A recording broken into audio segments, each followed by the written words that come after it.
Long 56. The world had long been damaged by war, yet nothing matched the disaster that came after Asteroid M fell to Earth. When the massive station detonated, it released the largest electromagnetic pulse humanity had ever witnessed. Entire countries were plunged into darkness, their systems rendered useless within moments. Yet in the chaos, one region still remained with working power, Russia, and more precisely, the fortress of Pyotr Rasputin, once called Colossus. But Colossus was no longer the faithful X-Man he once was. Hardened, bitter, and driven by darker ambitions, he joined forces with mercenaries who shared his hunger for dominance. Omega Red, Sabretooth, and Deadpool stood beside him, united by greed and violence. Together, they took control of Russia's energy source, transforming it into a fortress and daring the world to oppose them. Nick Fury understood the danger. If that power stayed in enemy control, civilization could not rebuild, so he formed a strike team unlike any before. Captain America, the Winter Soldier, Wolverine, and an elite SHIELD unit. Their mission was clear: infiltrate, secure the power, and eliminate the threat. But Colossus and his mercenaries were prepared. They ambushed the squad with ruthless efficiency. One after another, Fury's soldiers fell, and the mission collapsed into slaughter. The mercenaries captured Wolverine, Captain America, and the Winter Soldier, planting explosives inside their bodies as a final act of cruelty. When Deadpool happily pressed the detonator, the world watched three heroes die instantly. For most, that would have been the end, but Wolverine's curse and his gift was survival. Torn apart, shredded by the blast, he regenerated slowly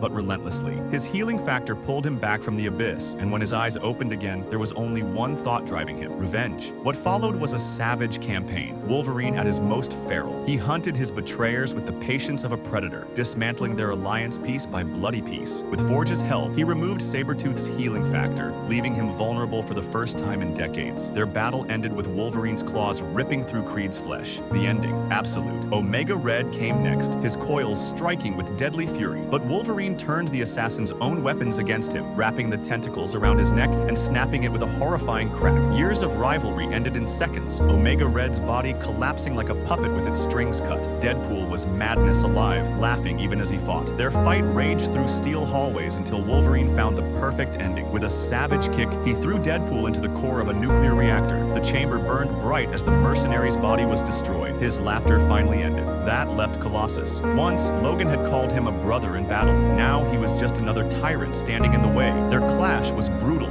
and bitter, Colossus's metal strength against Wolverine's unstoppable fury. Blades struck steel again and again until Logan finally found his chance. With a brutal slash, he gutted Colossus like prey, ending the former X-Man's rule in a pool of blood. When the carnage ended, the fortress lay in ruins. The mercenaries were gone, their power shattered. Wolverine stood alone among the wreckage, scarred but unbroken, the fires of revenge fading in his chest. He had avenged his fallen friends, taken justice into his own hands, and reminded the world of one truth: when you stand on the wrong side of Wolverine, there is no mercy and no escape.